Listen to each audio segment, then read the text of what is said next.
말씀이 되게 하여 주십시오. 아멘. 아멘. 주님을 찬양합니다. 아멘. 오늘 제7과 안수 아멘. 공까지 왔습니다. 먼저 올려져 있는 말씀 같이 한번 선포해 보기 원합니다. 히브리서 6장 1절 2절.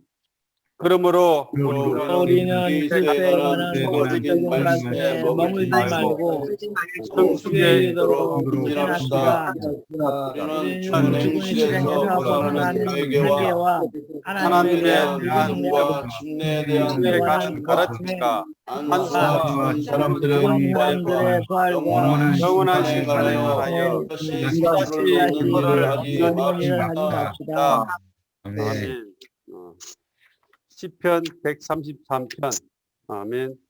형제가 연합하여 그리 선하고 아름다운 거리에 있는 노외로운 위험 곧 사람의 흘러 그 옷까지 내리고 아멘. 레위기 1장 4절입니다. 그가 번제물의 거리에 앉아있으니 그리하면 그가 될 것이냐. 아멘. 고린도전서 12장 12절 13절. 왜냐하면 몸은 하나인데 많은 지체가 있고 몸의 지체가 많지만 모두가 한 몸인 것 같이 그리스도도 그와 같으시기 때문입니다. 우리가 유대인이나 헬라인이나 유대나 자유인이나 모두 한 명 안에서 한 몸 안으로 침례를 받고 한 명을 마시게 되었습니다. 아멘. 먼저 좀 이 개요가 빠진 부분이 있어서 먼저 이 사과를 드립니다. 이 개요를 제가 먼저 만들고 팀에서 한번 교회에 필요가 있어서 이 내용을 파일을 갖고 가서 그거를 조정해서 제가 다시 받은 것인데 보니까는 저도 오늘 보니까 로마자 이 두 개가 이렇게 빠져 있더라고요. 5번 빠지고 7번을 5번을 집어넣었어요. 왜 이렇게 만들었는가 보니까 아마 교통하시는 형제님이 너무 이 내용이 이해가 잘 안 돼서 빼버리고 이렇게 편집을 한 것 같아요. 그래서 이 부분을 지금 여기에 빠져 있습니다. 오늘 아멘. 용서하시기 바랍니다. 책을 참고하시기 바랍니다. 아멘. 이 안수의 부분이 사실은 굉장히 내용은 간단한 것 같은데 실제적으로 보면은 굉장히 좀 애매모호한 특히 실행적인 방면에 있어서 굉장히 저도 지금 분명하지 않은 그러한 공과 중에 한 공과이기 때문에 50필수과제 할 때마다 참 이렇게 이 부분을 어떻게 정의해야 할 것인가 이것이 들어서 항상 이렇게 마음에 좀 짐이 있어서 이 내용을 가지고 웬만한 분들한테 제가 거의 다 물어봤거든요. 워치만 형제님이 살아계셨다면, 이철수 워치만이 살아계셨다면 저는 형제님이 어떤 방법으로도 물어봤을 거예요. 현재 우리가 생활하고 있는 이 교회 생활에 이 안수를 어떻게 적용하는가. 이 부분이 사실은 굉장히 하나의 의문점이고, 여기 계신 분들 가운데, 여기 내용에 보면은 먼저 믿고, 침례받고, 그 다음에 안수를 받아야 된다고 이야기합니다. 그런데 여기 계신 분들 중에 침례받고 난 이후에 누가 와서 안수를 받은 분이 있습니까? 없습니다. 없죠? 아멘. 네, 저도 누가 와서 안수해 주는 사람 없더라고요. 그런데 분명히 여기에서는 또, 안수를 해야 된다고 이야기하거든요.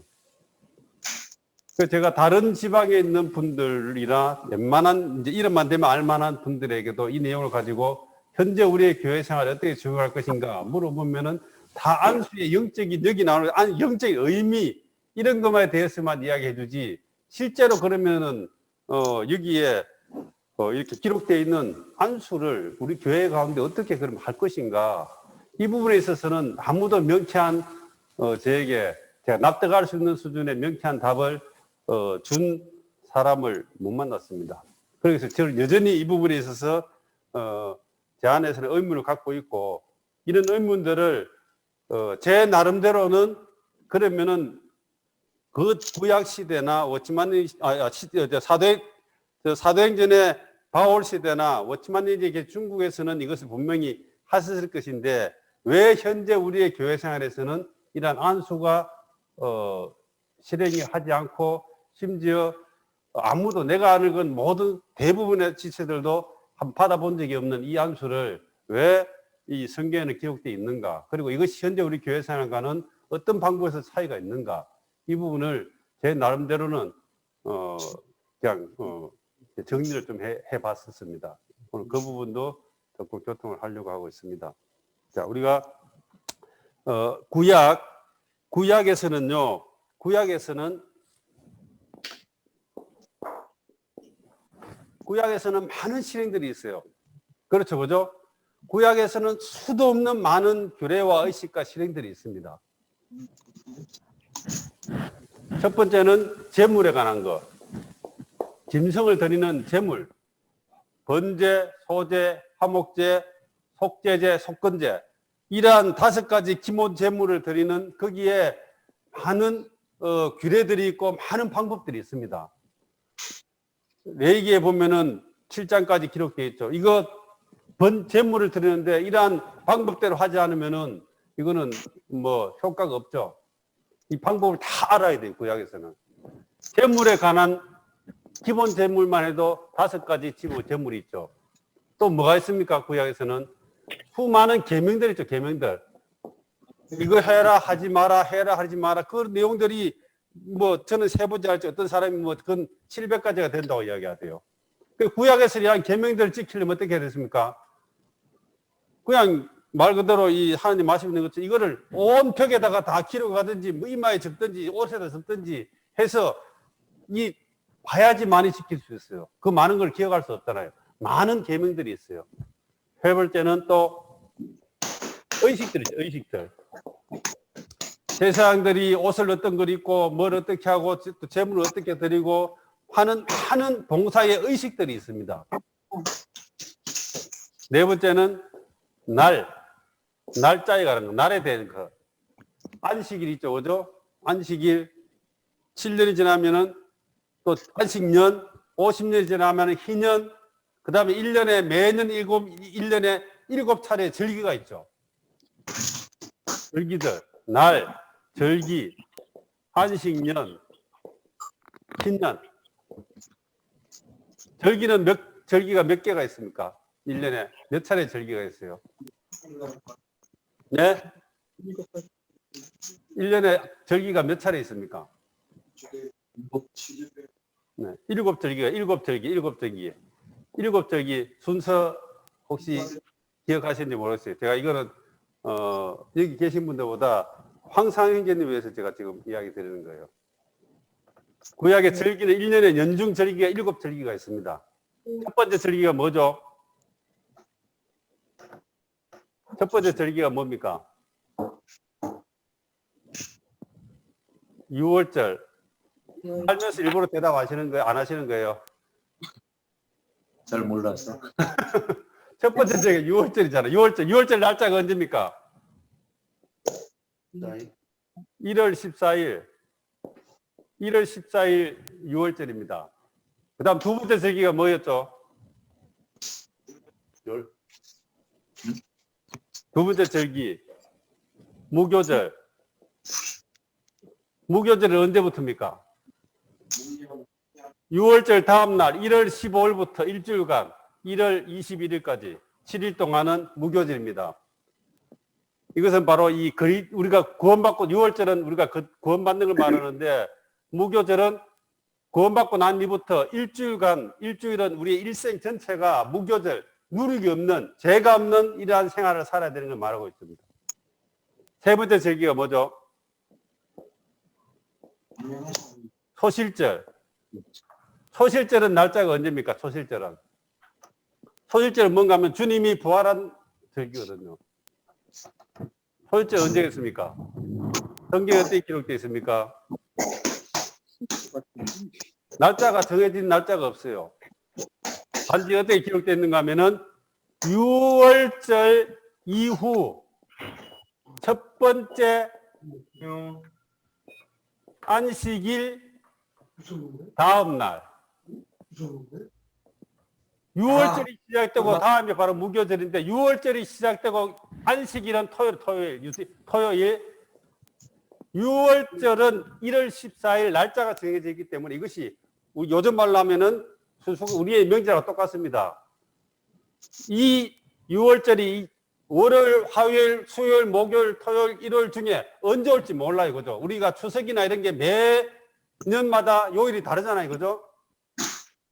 몇째 주 무슨 요일 하면은 매년 똑같지만은 날짜를 정해놨기 때문에 이것이 언제 6월절이 시작되는가는 매년마다 다릅니다.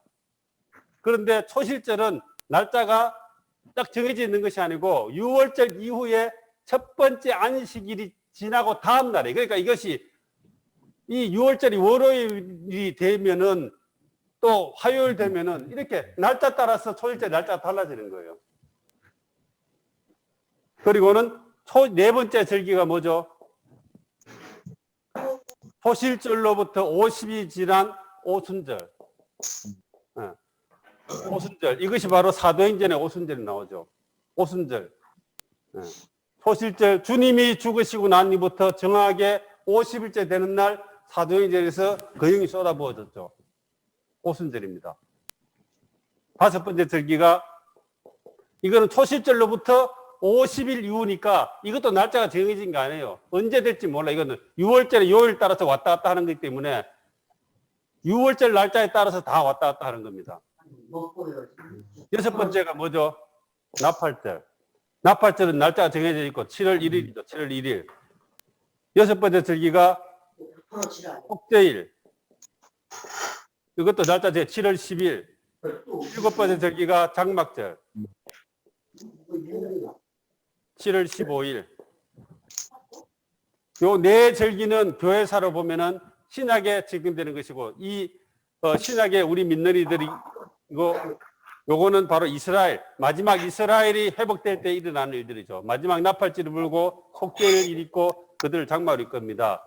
문제는 이러한 일곱 절기들, 이런 절기들, 그 다음에 안식년, 이러한 많은 복장어들이 있어서 구약에. 다섯 번째는 우리가 먹는 음식에 관한 규례들이 있죠. 음식은 정한 음식이 있습니다. 육축 중에서는 이 발굽이 있고, 그 다음에 발굽이 갈라져야 되고, 세 번째는 대색임자하는 짐승만 먹을 수 있어요. 그것이 바로 소와 양, 염소. 음식. 그 다음에 물고기는 비늘이 있고 지느러미가 있는 거. 새는 생명의 씨앗을 먹는 새들. 곤충은 날개가 있고 뛰는 날개가 있고. 이러한 많은 음식에 대한 규례가 있죠. 이런 구약에서는 이러한 많은 규례들로 인해서 구약이 구성되어 있습니다. 이러한 것들은 결론을 말하면 다 신약에 오시는 그리스도에 대한 예표이기 때문에 주님이 오시고 난 이후부터는 이러한 구약에 있는 이러한 모든 실행들과 의식들 이런 것들은 다 끝났습니다. 끝났어요. 이것은 다 예표죠, 예표. 끝났습니다. 그리고 사람에게 관련된 6번 마지막 또 있는데, 이 뭐예요? 할례. 8일 만에 받는 할례. 할례가 있고, 그 다음에 뭐 머리를 밀지 마라, 문신하지 마라 하는 그런 것들이 있죠. 이러한 것들 다 끝났습니다. 유대인들은 지금도 남자는 8일 만에 할례를 받죠. 아랍 사람들은 이스마엘의 후손들이기 때문에 13살 때에 할례를 하고, 유대인들은 이삭의 후예이기 때문에 그들은 이삭이 8일 만에 할례 받았기 때문에 8일 만에 할례를 받습니다. 자, 문제는 이러한 수많은 구약에 있는 규례들과 이런 것들이 다 신약에서 끝났는데, 신약에 들어와서 새롭게 시작한 실행들이 있습니다. 이거는 간단히 몇 가지지 않습니다. 첫 번째가 침례. 구약에는 침례 준 게 없죠, 그죠? 신약의 시작이 뭐였어요? 침례 요한이 회개하라, 천국이 가까웠다. 회개의 침례를 준 것이 바로 신약의 시작이죠. 침례입니다. 두 번째 뭐가 있습니까? 신약에서 뒤에 상집회. 상집회는 구약의 유월절 날 저녁에 6월절을 대체했죠. 6월절 어린 양이 상에서는 뭡니까? 떡과 포도주로 오셨죠. 우리의 죄들 위해서 포도주로, 우리의 약 공고를 위해서는 그분은 떡으로 오셨죠. 상집회. 세 번째 뭐가 있습니까? 머리 수건 쓰는 거. 네 번째, 오늘 여기 있는 것처럼 안수. 다섯 번째는 또 뭐 있죠? 제자들이 발 씻는 거.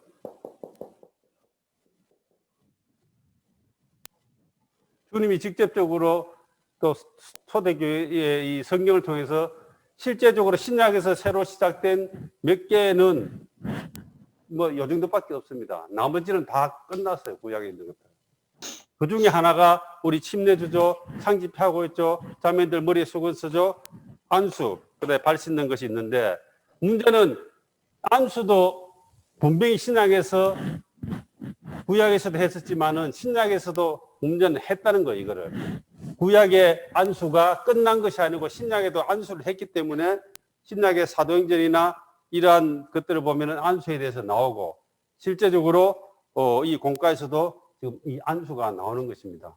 그렇다면은 아까 말 구약의 그 많은 것들이 다 끝나고 끝냈는데 이 안수라는 것이 아무 의미가 없다면 신약에서 몇 개 되지 않는데 이 안수를 하라고 하지 않았을 거예요. 그 많은 것들이 다 끝났는데 굳이 안수를 신약에서 언급한 것은 그 나름대로 할 만한 충분한 당위성이나 충분한 어떤 그 필요가 있었기 때문에 신약에서 여전히 안수를 했다는 거죠. 예. 아멘. 또 여기에서는 그렇다고 해서 이것이 그렇게 깊은 진리는 아니고 히브리서에 보면은 초보적인 초보라고 기초라고 이야기하죠. 네. 초보적인 가르침입니다. 히브리서 우리가 본 것처럼 6장 1절 2절을 보면 우리는 그리스도에 관한 초보적인 말씀에 머물지 말고 성숙에 이르도록 전진합시다. 그러면서 초보적인 것이 뭔가 이것을 설명하고 있는데 그것은 바로 회개, 믿음, 침례, 안수, 죽은 사람의 부활, 영원한 심판 이런 것들은 초보적인 것이고 기초적인 것이라고 이야기합니다. 여기에 또 안수라는 것이 있죠. 이 안수도 하나의 이 초보적이지만 또 한 번씩 기초라는 것이에요. 기초는 중요한 것이죠. 떼버리면 안 되는 겁니다. 로마서 1번 같이 읽어보죠. 안수는 진리의 기초 중에 하나입니다. 예. 무시할 수 없습니다. 기초 중에 하나입니다. 히브리서 6장은 사람이 마땅히 그리스도의 도를 초보를 떠나 완전한 단계까지 힘써 들어가야 함을 우리에게 알려준다. 이 초보는 회개와 믿음과 침례와 안수와 부활과 심판이다. 예. 안수는 기초 중에 하나입니다. 2번에서는 그럼 이 안수의 의의, 영적인 의미는 무엇인가? 이것에 대해서 기록되어 있습니다. 첫 번째, 안수의 의의는 연합입니다. 레위기 1장에 보면은 아까 말한 것처럼 5가지 제물에 대해서 나오는데 이 제물들을 하나님께 드릴 때에 이 드리는 사람이 항상 제물의 머리에 손을 대고 안수합니다. 이 안수, 왜 제물의 머리에 대고 제물을 드린 사람이 안수하는가? 요 의미는 바로 연합에 있습니다. 레위기 1장에서 생축의 머리 위에 안수한다는 것은 제물을 드린 사람이 제물과 연합한다는 뜻이다. 나라는 사람이 하나님 앞에 죽고 태워져야 하는데 소나 양의 머리에 안수하고 제물로 드리는 것은 이 소나 양이 안수할 때 나와 연합한다는 것이다. 실제로 구약에서 죄를 내가 지었습니다. 그러면은 죄는 지었기 때문에 내가 죽어야 되죠. 그런데 하나님은 소나 양이나 염소나 짐승들을 데리고 와서 그 짐승의 머리 위에 내가 손을 얹고 안수하면은 이 짐승과 나는 하나라는 거예요. 하나. 내가 죄를 짓고 죽어야 되는데 이 소에게 내가 안수해서 나와 하나 되었기 때문에 나 대신 소가 죽는 겁니다. 이것이 바로 연합의 의미죠. 두 번째는 축복을 전달함. 구약에서 안수는 또 하나의 뜻이 있는 이것은 축복하는 것이다. 축복하는 자가 안수하면서 축복을 하면 그 축복이 전달된다. 예. 구약에서 우리가 알다시피 이 장자들에게는 아버지가 머리에 손을 얹고 축복합니다. 그러면은 그 축복이 그에게 그대로 임하는 것이죠. 이 축복을 얻으려고 우리가 알다시피 야곱과 에서가 이 축복 때문에 싸우고 하는 그런 이야기를 보죠. 그죠? 네, 이 축복입니다. 그리고는 야곱은 가는 데마다 머리에 손을 얹고 그 사람을 축복했습니다. 바로 그 사람의 어떤 축복, 그 안수에서 축복하면 그것이 그대로 그에게 전달되는 것입니다. 실제로 창세기 50장에 보면은 야곱이 이스라엘 12지파를 향해서 축복한 그 축복이 그대로 구약의 역사 가운데서 이루어지는 걸 우리는 볼 수 있습니다. 그러므로 축복을 안수하며 축복하는 것은 너무나 중요합니다. 요셉의 두 아들 에브라임과 므낫세, 원래 므낫세가 장남이죠. 에브라임 둘째인데 야곱이 이 에브라임과 므낫세를 축복할 때에 이 요셉은 아버지 오른쪽에 므낫세를 놓고 왼쪽에 에브라임을 낳았죠. 동생을. 그런데 야곱은 어떻게 축복했죠? 손을 엇갈려서 동생에게 오른손이 가게 하고 이 형에게 왼손을 가게 했습니다. 이렇게 해서 성경은 항상 보면은 므낫세가 형님이지만은 에브라임과 므낫세 이렇게 순서가 바뀌죠. 이것은 바로 축복이 그대로 전달된 걸 볼 수 있습니다. 안수의 실제적인 의의는 그렇지만은 그렇다면은 오늘날 기독교 가운데 일반적으로 정해지는 안수는 그럼 어떻습니까? 이것은 여기에 나오는 우리가 말하는 안수의 의의와는 굉장히 거리가 멉니다. 일반적인 기독교 가운데서 언제 안수합니까? 목사 책임 받을 때 목사 안수합니다. 그리고 장로 안수하죠. 장로를 세울 때 안수합니다. 집사를 세울 때에 또 안수하죠. 집사도 두 종류의 집사가 있습니다. 머리 안수를 받고 집사 된 사람은 안수 집사고, 그냥 세월이 오래 가서 부르는 사람은 그냥 집사예요. 그런데 일반적인 기독교에서 행해진 이 안수는 여기에 말하는 연합이라든지 축복을 전달하는 이런 의미하고 전혀 상관이 없이 그냥 사람을 세우는 것이죠. 이것은 성경에 나오는 안수하고는 의미가 좀 있습니다. 예. 예. 그러므로 이제 그다음 또 보면서 성경에서 말하는 안수의 깊은 부분들은 어떤 것인가 요한행전께서 더 접해 주시기 바랍니다. 아멘.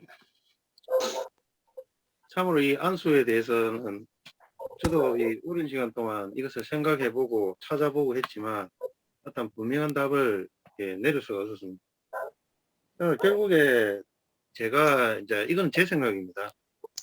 제가 알게 된 것은 만약에 다른 사람이 저에게 안수 받았습니까? 이렇게 묻는다면 저는 머뭇거리지 않고 말할 것입니다.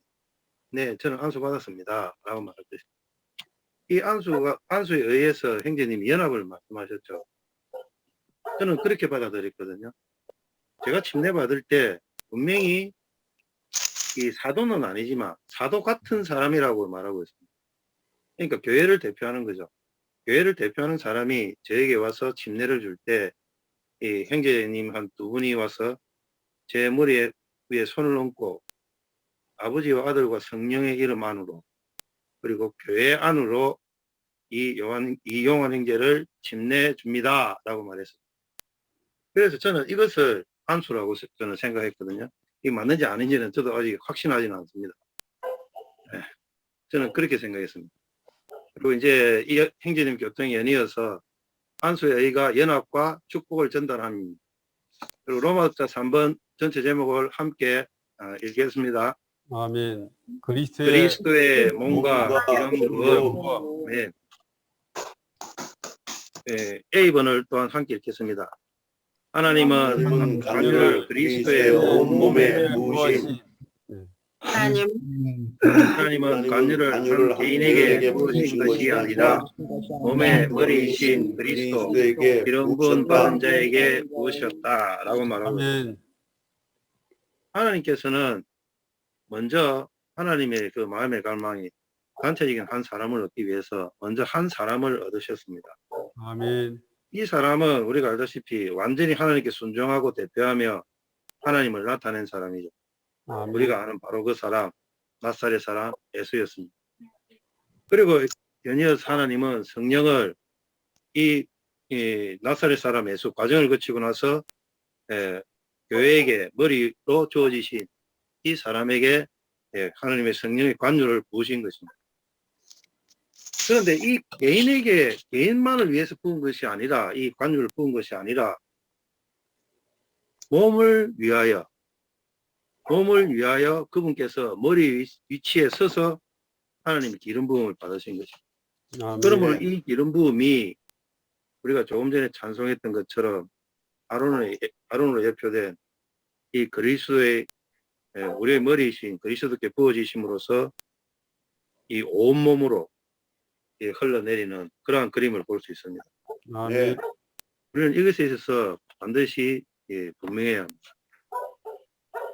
저도 이게 조금 그게 했던 게 뭔가 하면 분명히 이 머리신 분 위에 부어졌는데 이분만을 위해서 그런 것이 아니라 아멘. 사실상은 이분조차도 머리의 위치에 서서 하나님의 기름 부음을 받았다는 것입니다. 무엇을요? 몸을 위해서. 아멘. 그 다음 B번을 함께 읽도록 하겠습니다. 아멘. 우리가 몸의 위치에 서 있을 때 관유를 관유를 얻게 얻게 된다. 된다. 머리 위에 부어졌고 또 그 옷깃에 흘러내려서 몸에 낮은 가장 위치에까지 도달한다. 오늘날 오늘날 사람이 관유를 누리는 것은 개인이 하나님 앞에서 한가에 달려있지 않고 몸의 위치에 서 있는데 달려있다. 관유를 얻는 것은 내가 강구하거나 기도하는 문제가 아니라 몸과 정상적인 관계를 갖는 문제이다. 네. 아멘. 그렇습니다. 우리가 관유를 얻게 되는 문제는 우리의 어떠한 문제가 아니라 우리의 위치의 문제입니다. 그러므로 이 관유를 받는다는 것은 개인의 문제나 심지어 몸의 문제만이 아니라 머리 아래에 있는 몸의 문제라고 말하고 있습니다. 아멘. 머리 아래에 있는 몸의 문제입니다. 아멘. 그래서요. 우리가 관유를 얻는 것은 내가 간구하거나 기도하는 문제가 아니라 몸과 정상적인 관계를 유지할 때 우리는 이 관유를 얻게 됩니다. 반드시 머리의 위치 아래 복종하고 머리가 서라고 하는 위치에 서 있는 사람을 관유를 얻게 될 것입니다. 그럼 이거 다시 한번 제가 읽어드리겠습니다. 머리가 서라고 하는 위치에 서 있는 사람은 관유를 얻게 된다. 네. 아멘. B번을 아니죠. C번을 함께 읽도록 하겠습니다. 안수하는 사람은 그리스도와 교회의 대표 사도임. 성경은 매번 그리스도 안으로 침례받는 사람이 있을 때 하나님께서 세우신 근인 사도와 같은 사람이 머리와 몸을 대표하여 그를 위해 안수한 것을 우리에게 보여준다. 안수할 때 당신의 머리를 숙여야 하는데 이는 오늘 이후 내가 머리를 쳐들지 않고 머리 아래 복종한다는 뜻이다. 아멘. 형제자매 제가 조금 무슨 걸 좀 펴주십시오. 머리를 쳐들지 않고 아멘 복종해야 합니다. 우리는 여기서 제가 다시 한 번 더 강조하고 싶은 것은 하나님께서 세우신 권위인 사도와 같은 사람이 머리와 몸을 대표하여 그를 위해 안수한 것이라고 말하고 있습니다. 아멘. 아멘. 그렇습니다. 우리는 이 몸과 머리와 몸을 대표하는 어떠한 사람으로부터 제가 조금 전에 교통드렸던 게 그렇습니다. 그것은 연합을 말하는 것이고요. 몸과 동일시되는 것을 말한다면 안디옥 교회에서 이 5사람이 금식하며 기도하다가 성령의 말씀으로 바나바와 바울을 세우고 그리고 보낼 때 이 안디옥 교회가 그들에게 안수를 하고 보냈다고 말하고 있습니다. 이러한 것을 볼 때 그것은 일종의 이 전달이죠. 전달이죠. 몸의 그 능력을 전달하는 그러한 안수라고 저는 생각했습니다. 이게 반드시 사도가 아니라 우리가 어떻게 그러면 한 사람이 그 거듭날 때마다 진노가 갈 때마다 그 사도들을 오라 해가지고 이렇게 안수를 받겠습니까? 사도와 같은 사람 하나님께서 보내셨고 그 끝에 교회를 대표하는 사람이 그 사람을 안수한다는 아멘. 이런 사람부터 우리는 오는 것입니다. 그러므로 이렇게 안수하는 사람은 교회를 대표할 뿐만 아니라 주님을 대표한다는 겁니다. 그리고 가장 중요한 것이 머리를 쳐들지 않고 이제부터 나는 그리스도의 머리 아래 복종한다는 뜻입니다. 아멘. 아멘. 아멘. 그 다음 로마서 4번을 함께 보도록 하겠습니다. 어떻게 안수를 받는가? 아멘. 예, 처음에는 머리의 근육 아래 복종해야 하고 연합의 정육성을 보아야. 그럴 뿐만 아니라 나는 몸을 의지해 산다는 것을 반드시 보아야 합니다. 아멘. A번을 함께 읽도록 하겠습니다. 머리의 근육 아래 복종해야 함. 우리는 반드시 머리의 근육 아래 복종하고 그리스도의 몸 안에서 한 지체가 되어야 한다. 당신이 구원받을 때 모든 본성은 몸의 지체이다. 이 본성은 당신의 단독적인 것을 허락하지 않는다. 당신이 단독적일 때 당신은 죽게 된다. 오직 몸 안에 있어야 살게 된다. 그렇습니다. 우리는 반드시 몸 안에 있어야 합니다. 아까 찬송가처럼 머리에 부어진 아론의 머리에 부어진 이 보이로운 기름은 수염을 타고 흘러내리고 그 옷깃까지 그 가장 먼 옷깃까지 발끝까지 아마 이 아론 기름은 전달된다는 것. 네. 함께 B번을 보도록 하겠습니다. 연합의 중요성을 보아야 함. 연합의 중요성을 중요성을 보아야 전달된 전달된 축복을 축복을 얻을 얻을 수 수 있다. 있다. 연합의 중요성을 중요성을 보지 보지 못하면 못하면 전달된 축복은 존재하지 않는다. 네. 그래서 여기서 말하는 게 안수의 이 강조점은 사실상 전달보다는 이 연합에 있다고 하고 있어요. 아멘. 우리가 침례 받을 때 형제님들이 침례 주고 나서 우리가 그거는 제가 분명히 메시지에서 이상적인 메시지에서 봤는데 몸과 동일시 된다. 아멘. 몸과 동일시 된다. 아멘.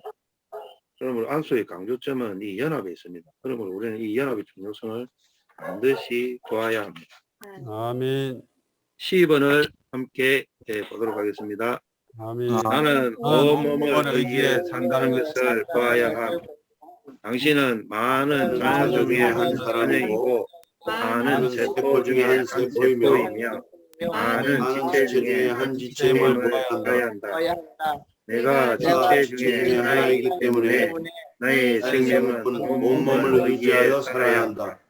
만일 내가 한 지방에서 단독적으로 그리스도인이 된다면 나는 끝나게 되고 쓸모없게 된다. 아멘.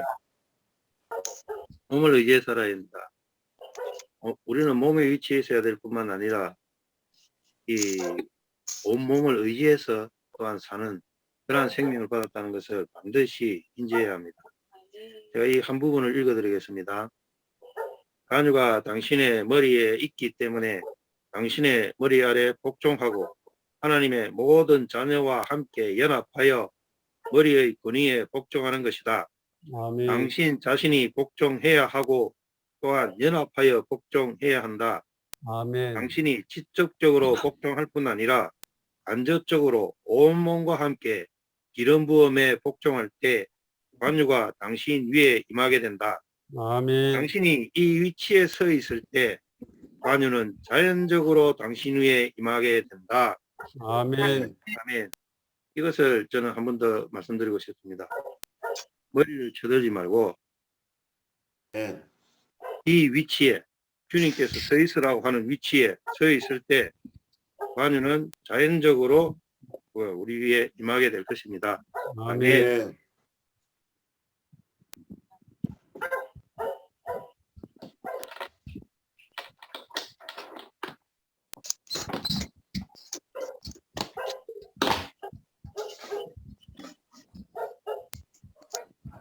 아멘. 개요에 없지만은 두 가지가 더 있는데 여기에 보면은 사도행전에 있는 두 차례의 안수의 사례가 나옵니다.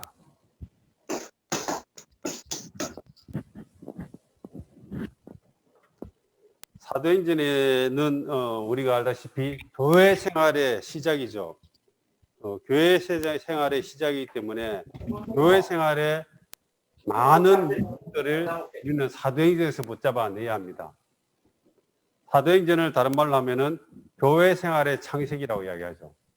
창세기가 모든 진리를 포함하고 있는 것처럼 교회 생활의 시작이 사도행전이기 때문에 거기에서 우리는 교회 생활에 많은 것들을 붙잡아내야 됩니다.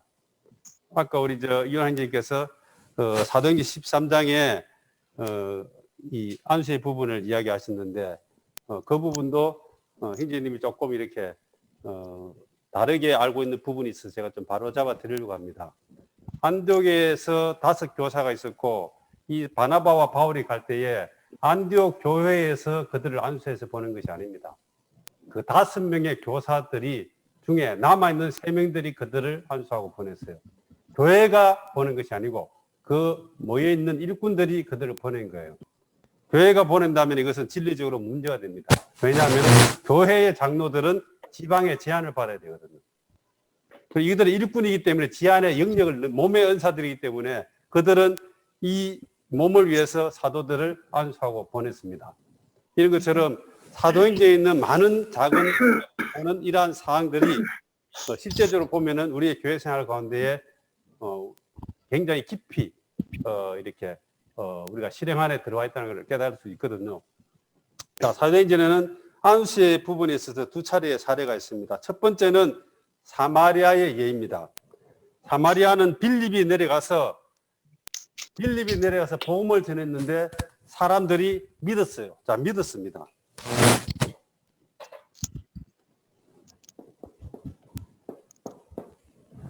첫 번째 믿었죠.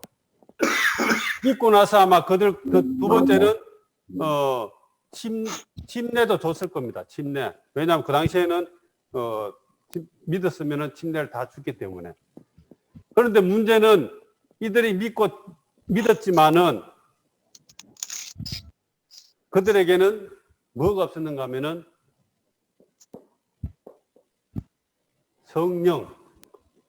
그들에게는 성령의 경륜적인 성령의 임함이 없었습니다.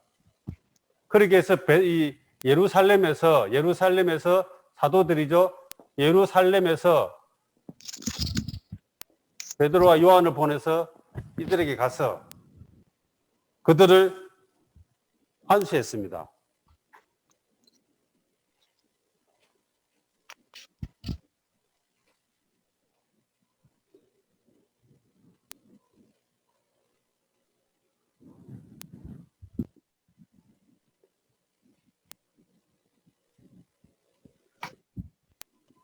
아멘.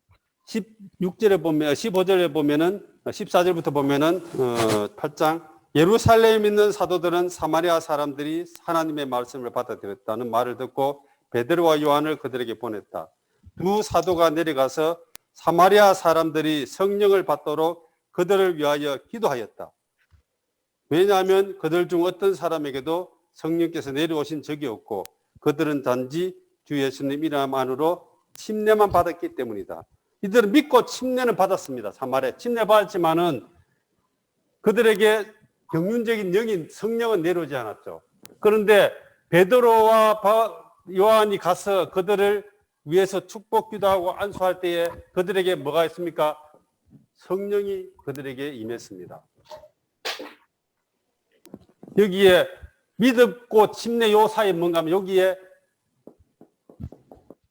안수라는 것이 있었어요. 안수해서 그들을 했을 때 성령이 왔죠. 그러면은 안수는 뭔가 하면은 우리가 했지만은 아론의 머리 위에 기름이 부어졌어요. 기름 부어졌죠. 머리에 기름이 부어졌는데 이 머리에 부어진 기름이 결국은 우리의 몸의 지체인 우리에게 도달하려면은 우리의 상태가 어떻게 되는가 하면은 머리 밑에 있는 몸 안으로 들어와야지만이 이 머리에서 부어진 기름을 그 영을 체험할 수 있다는 거예요. 아멘. 그러므로 그들이 믿는 이였지만은 그들은 기름 부어진 머리이신 몸 안으로는 들어오지 않았기 때문에 그들이 가서 안수한 것은 그들을 몸의 연합으로 이끌었죠. 이 사마리아에 있는 이러한 믿는 이들을 안수함으로써 그들 어디로 이끌었습니까? 바로 머리 아래에 있는 몸 안으로 이들을 이끌었습니다. 이럴 때에 뭐가 있습니까? 머리에 부어진 이 기름이 이들에게도 적셔져서 그들에게 성령이 임한 거예요. 이것이 바로 네. 첫 번째 사례였죠. 두 번째 사례는 19장에 보면은 에베소에 바울이 갔는데 거기에 사람들이 요한의 침례만 받은 사람들이 있었습니다. 그들이 물론 예수를 믿었죠. 그렇지만은 침례는 요한의 침례밖에 받았어요. 그러면서 바울이 말했어요. 너희들이 성령을 받았느냐 물었습니다. 믿었느냐 이렇게 묻지 않고 침례 받았는가 묻지 않고 요한 침례 받았기 때문에 성령을 받았느냐 물었습니다. 그렇다면은 초대교회에서는 뭔가 이렇게 외적으로 나타나는 성령의 어떠한 그런 역사들이 분명히 그들이 모두가 알 수 있을 정도로 있었다는 거예요. 그런데 이들은 뭐라고 했습니까? 19장에 이들은 우리는 성령이 뭔지도 모른다. 그런 건 들어본 적도 없다. 이렇게 이야기했거든요. 분명히 그들은 믿고 침례를 받았지만은 성령이 그들에게 오지 않고 그들이 성령이 뭔지도 몰랐어요. 그런데 여기 사도 바울이 가서 이들을 힘내줬습니다. 그리고는 안수했죠. 그러니까 이들이 어디로 왔어요? 그들에게 다시 성령이 이들에게 임했습니다. 이것도 뭔 말인가 하면 이들은 몸이라는 영역 안에 없었고 바울이 가서 그들을 안수하고 할 때에 바울이 이들을 이 몸 안으로 이끌었다는 겁니다. 몸 안으로 이끌었기 때문에 그들에게는 당연히 머리에 이 위치에 아래 있는 몸의 정상적인 위치에 있었기 때문에 머리에 부어진 기름이 자연스럽게 그들에게는 도달했죠. 이것이 바로 그들이 체험한 성령이었습니다.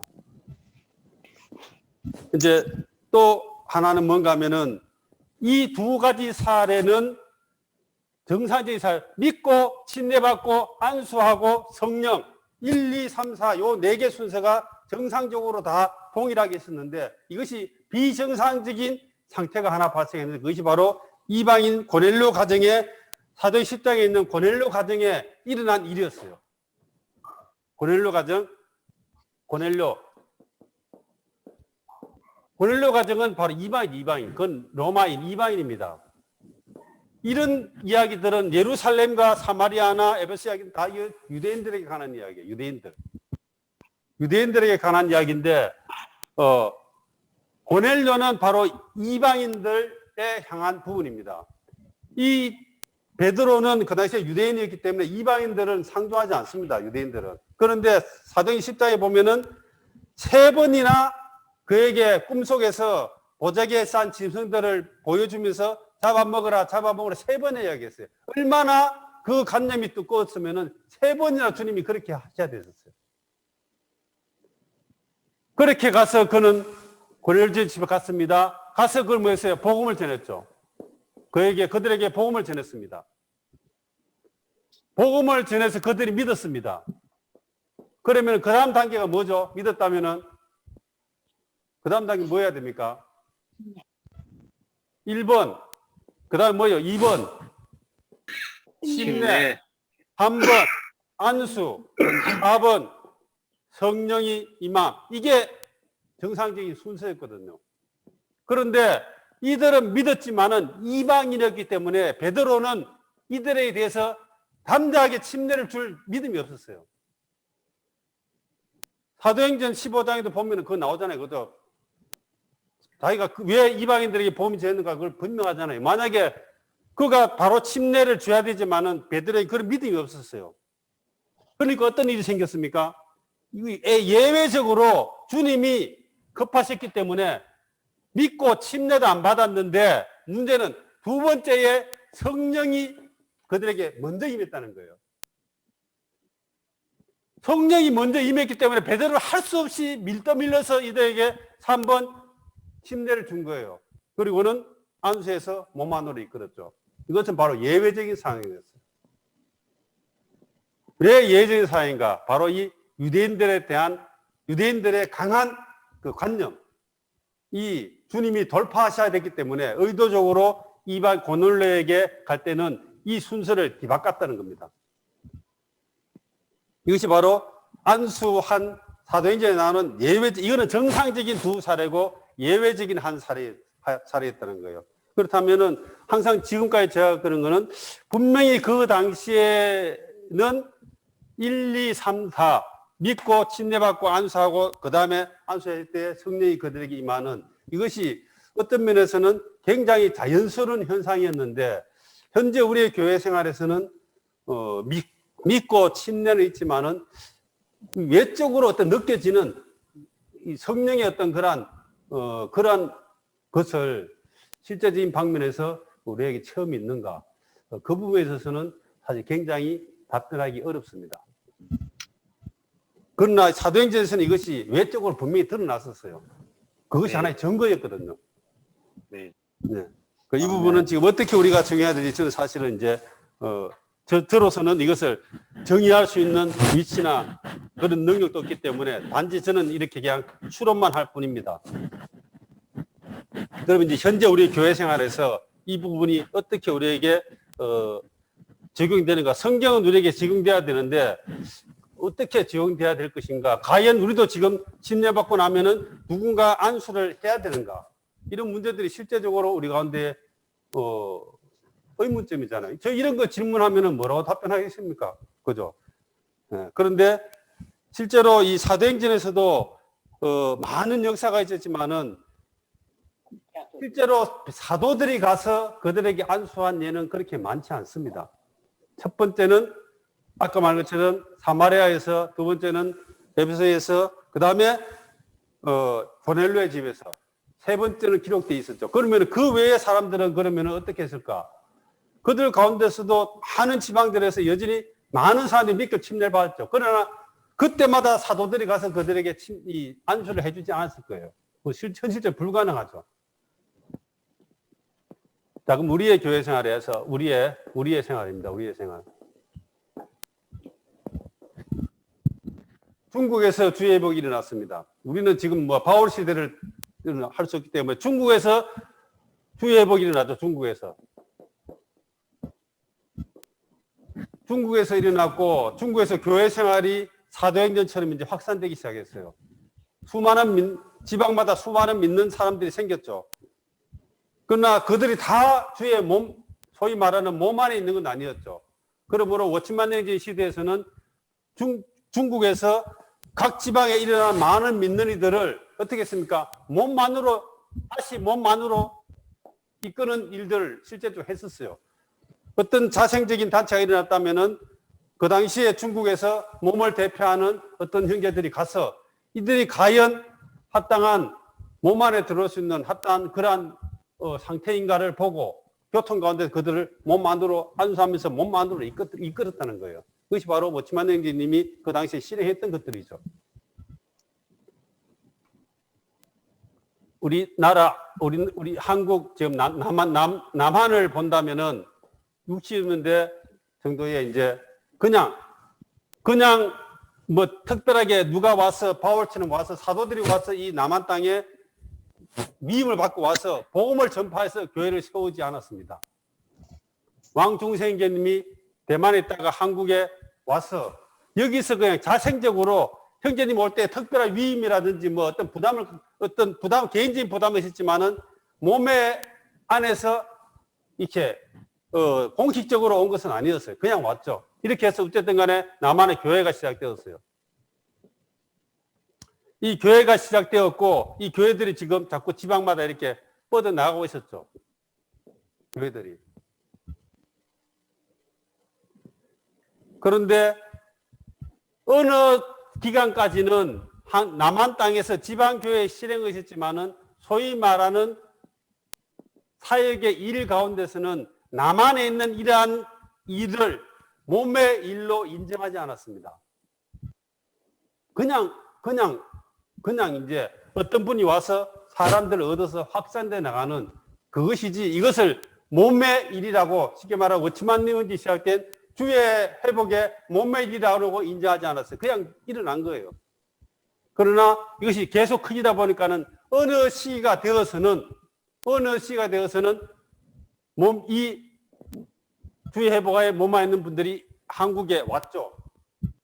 한국에 와서 교통을 시작하면서 이 남한에 있는 교회들도 주의 회복에 유일한 몸 안으로 남한 교회를 이끌었습니다. 이들이 오기 전까지는 마치 사마리아의 상태와 똑같아요. 그냥 자생적으로 일어난 거예요. 그렇지만은 몸 안에 어떤 분들이 와서 이거를 남한에 있는 이 교회를 몸의 일로 이끌었죠. 이것이 저는 마치 사마리아에서 사도 베드로와 요한이 한 것처럼 이끈 거라고 저는 생각합니다. 아멘. 안수가 있었는지 그거는 모르겠지만 어쨌든 간에 이러한 절차를 통해서 이들이 와서 남한에 있는 교회들을 몸의 일로 일로 인정하고 이끌어 들었습니다. 이것이 바로 몸만으로 남한의 교회들이 이끌어 온 거예요. 그리고 난 이후에 내가 교회 안으로 들어왔습니다. 그렇다면은 아까 이제 이완원님이 말한 것처럼 이미 남한에 있는 교회들은 몸의 일 가운데 들어왔기 때문에 이 사도들이 오지 않다 할지라도 이미 몸 안에 있기 때문에 이 침례를 주는 사람은 사도는 아니지만은 이미 몸을 대표해서 말은 무슨 교회의 이름으로 개인의 이름이 아니고 무슨 교회의 이름으로 침례 주잖아요. 그죠? 무슨 교회는 이렇게 침례를 주지 나 최동령은 이렇게 침례 주지 않잖아요. 그죠? 무슨 교회는 뭐예요? 이것은 바로 몸의 일부분이고 몸을 대표해서 침례 준다는 거예요. 무슨 교회는 황상희 현재님에게 아버지와 아들과 성령의 이름으로 침례를 줍니다. 이렇게 할 때에 이 몸을 대표해서 이 사람을 몸 안으로 이끄는 것이죠. 이미 침례 받을 때에 안수의 의미까지가 포함돼서 몸 안으로 들어갔습니다. 이것이 제가 이해하는 방면이죠. 그리고는 여기에 특별히 이미 몸 안으로 침례받을 때 이끌어 들어갔기 때문에 또 별도로 몸 안으로 이끄는 추가적인 안수가 필요하지 않기 때문에 아마 지금 교회 가운데서 침례받고 난 이후에 따로 또 안수하는 이러한 일들이 아마 실행하지 않는 것처럼 저는 그렇게 제 나름대로 결론을 가지고 있습니다. 왜냐하면은 제가 이것에 물어봐도 제가 말하는 이 이상의 답변을 저는 들어본 적이 없거든요. 그것은 여전히 또 한 방면에서 남아있는 숙제입니다. 문제는 안수는 구약에서는 나와 연합되는 것이지만은 신약에서는 교회 몸과 하나 되는 것입니다. 제가 침례받고 몸 안으로 들어왔죠. 한 성령으로 침례받아서 한 몸이 되었습니다. 이미 몸 안에 들어가 있어요. 그러므로 부가적인 안수는 몸 안으로 이미 몸 안에 들어왔기 때문에 교회가 그를 몸 안으로 이끌어 들었기 때문에 또 거기에 몸을 대표해서 몸 안으로 이끄는 반복적인 일을 하지 않는 것 때문에 지금 우리 가운데 안수가 그렇게 실행하지 않는다고 저는 그렇게 이해하고 있습니다. 아멘. 제가 말한 것보다 더 분명한 진리적이나 분명한 게 있다면 언제든지 저에게 교통해 주시기 바랍니다. 마지막 결론입니다. 이거는 5번에 있어요. 5번 같이 읽어보죠. 우리는 하나님의 자녀들과 함께 걸어가야 함. 아멘. 배신자들은 주님을 믿은 후 어떤 사람도 스스로 살 수 없고 홀로 그리스도인이 될 수 없으며 하나님의 모든 자녀들과 서로 지체되고 또한 머리의 그네 아래에 복종해야 함을 보아야 한다. 우리는 거스르는 사람이 될 수 없고 하나님의 모든 자녀들과 함께 걸어가야 한다. 그래야 우리 생활과 일에 자연스럽게 기름 부음의 표현이 있게 된다.